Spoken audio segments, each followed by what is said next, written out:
Kalau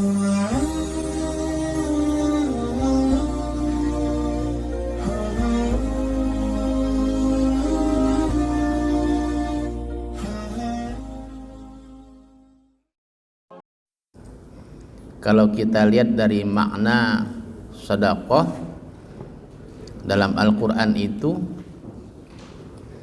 A'ashbaqtum an tuqaddimu baina yaday najwakum sadaqah. Sedekah memang.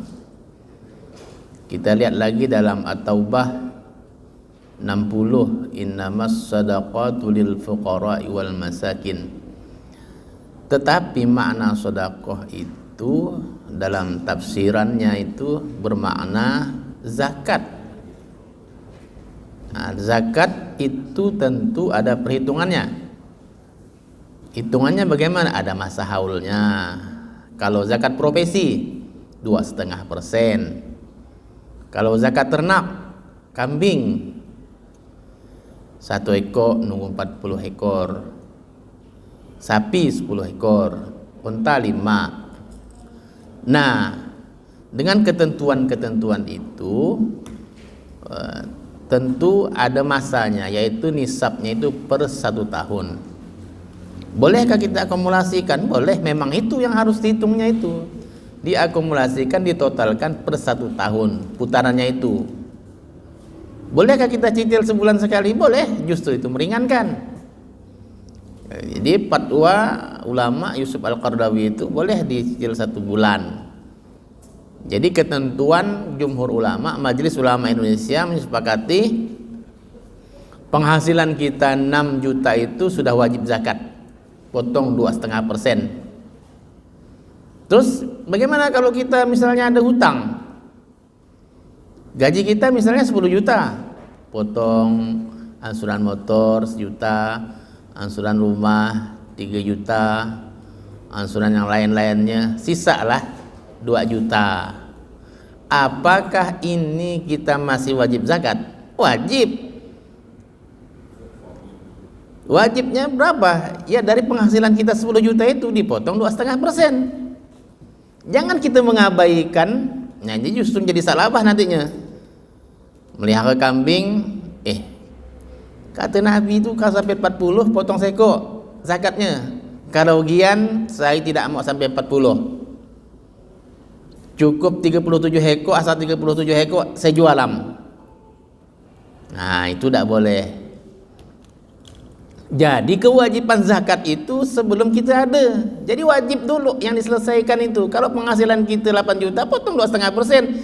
Jangan pula kita potong ini, potong bayar anak sekolah sekian, lari ke dapur 3 juta, bayar anak sekolah 2 juta, dah 5 juta. Nah, jadi 10 juta, sisa 5 juta. Potong arisan 200, potong ini, sisa 3 juta.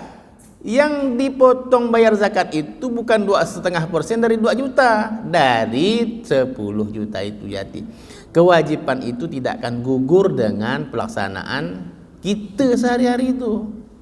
Masa kita dengan kewajiban, dengan kesunahan kita, dengan perbuatan kita lalu menggugurkan kewajiban kita? Tidak. Itu sudah ketentuan. Nah, bagaimana cara membayarnya? Bisa kita laksanakan setiap bulan. Kalau terlalu berat, per masa haul 1 tahun itu. Kalau gaji tetap 2,5%. Itu masuk pada zakat profesi. Kebun ada yang 5%, ada yang 10%. Kalau yang 10% tentu kebunnya dari tada hujan, dengan hujan sendiri. Kalau yang diirigasikan, yang diusahakan airannya 5%.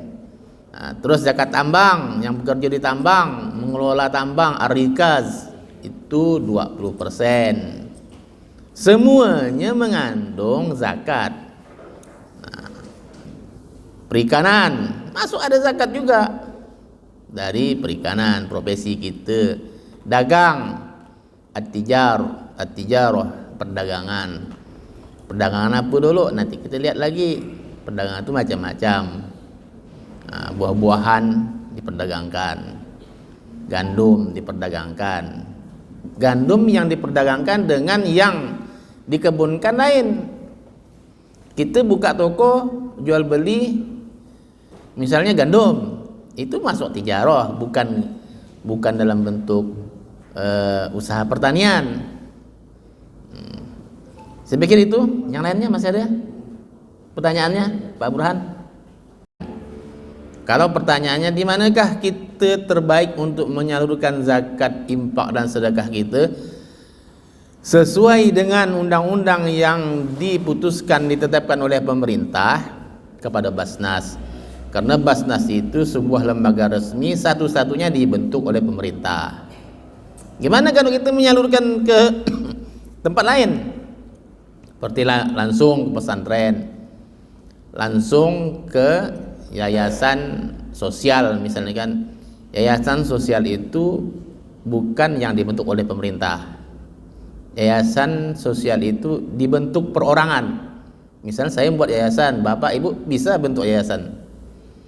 Tapi perlu diingat, ketika kita berimpak dan bersedekah itu memang untuk kepentingan sosial, tapi semua aset yayasan itu menjadi kepentingan yayasan, kepemilikannya yayasan. Contoh misalnya kan,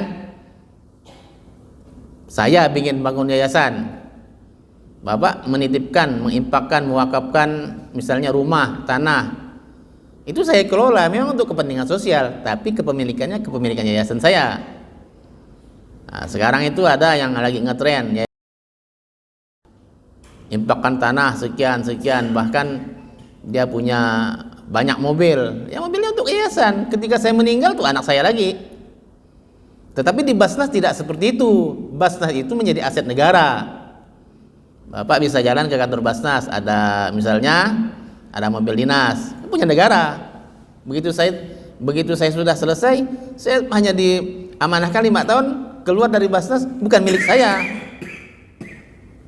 Bapak berimpak, misalkan hak amil itu ada 12,5%, bisa digunakan untuk dimanfaatkan beli komputer segala macam, beli kursi meja, boleh di kantor itu ada hak 12,5%. Begitu saya keluar dari Basnas, tidak saya bawa pulang, tidak seperti yayasan.